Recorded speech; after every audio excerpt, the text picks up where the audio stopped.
I'll first start by the story of my grandmother. My grandfather died about 2 decades ago, and my grandmother had to go through widowhood rights. She saw it as her responsibility, and she took it very seriously. So together with 3 of my grandfather's wives, they had to walk naked to the seaside. We come from the coastal belt, so at dawn, because nobody had to see them, so they would go and bathe in the sea at dawn. And I remember I was very curious, so she would tell me, I was a very little girl, but she would tell me what they had to do. They had to be confined to a room, and my grandfather's siblings, sisters, had to cook for them. They couldn't do any economic activity. So this is very real. I'm sure if you ask every African woman in this room, or man, he or she would tell you a story about widowhood rights. What is government doing? In Ghana, we took the lead. We have taken the lead in Africa. And so as early as 1985, we passed a law on interstate succession. In 1994, we criminalized harmful traditional practices and widowhood rights.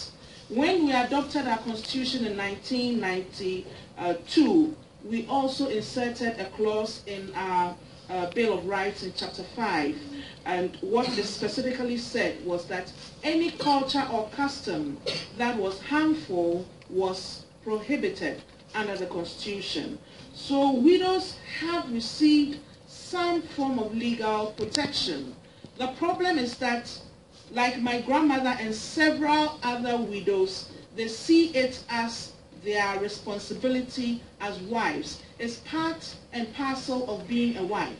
So despite the fact that there's a law, they would rather go through this right than, they'd rather disobey the law than be prevented from going through these rights. So the interstate succession law offers some protection for widows in the sense that it creates one system of inheritance. What was happening before is that widows were being thrown out of their houses. The wives and the children were told them, go away, you came and married, now the man is no more, so go with your children. Then the children become destitute.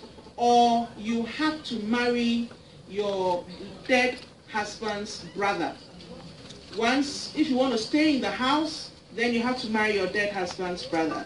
So with the interstate succession law, there's legal protection, and a lot of women in Ghana have benefited from the implementation and enforcement of the interstate succession law. Currently, we have reviewed the interstate succession law after 2 decades of operation, and before Parliament now, we have a revised interstate succession law, which will provide more protection for women. I'm happy Margaret mentioned, Bridget. Bridget mentioned social protection. This is also one intervention that we are implementing in Ghana. So we have the cash grants under our LEAP program, and it targets women, elderly women also. So 57.1% of those who receive cash grants at the end of every 2 months are actually women. In the rural areas too, we have what we call the public works in social protection intervention. And seasonal work is given to women and men, mostly women, and these include older women. Ministers around, I salute you all for coming.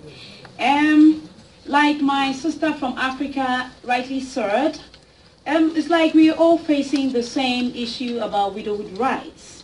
It's so bad, it's so weird that your husband that you loved, you stayed with so many years, the person dies and you're accused of killing your husband. I mean, you don't enjoy any property of his, you are evicted from the house, your children are seized from continuing their education. I mean, you are wrapped up, it's like, it's the end of the world, and the whole world comes to an end. I'm glad that the Zimbi Foundation, we saw this, and then we're trying hard to see to the families and everybody to at least, we have to renew the rights. We're not throwing tradition away, but like allow us to mourn for a year and a half. No, our husbands don't go through that. So we need to enjoy. We loved them, that's why we all got married. Since we have 5 minutes, I want to cut everything short. And launched in 2007 by Mama Zimbi Foundation, the Widows Alliance Network project integrates economic, social sustainability, and cultural transformation tools to an educational package to elevate the untold hardship for widows in Ghana. To date, Wayne has formed over 400 widowhood clubs in association to his credit, with about over 8,000 widows in free membership. Widowhood clubs are then encouraged to learn and grow in self-confidence, develop new skills, as well as new friendship, to develop their families and communities. So, I mean, we help them with funds to do short jobs that will benefit people in their neighborhood. We support local widow groups to identify opportunities for small-scale businesses that might help them in their areas and provide them with set-ups funds and the necessary education to make their lives possible.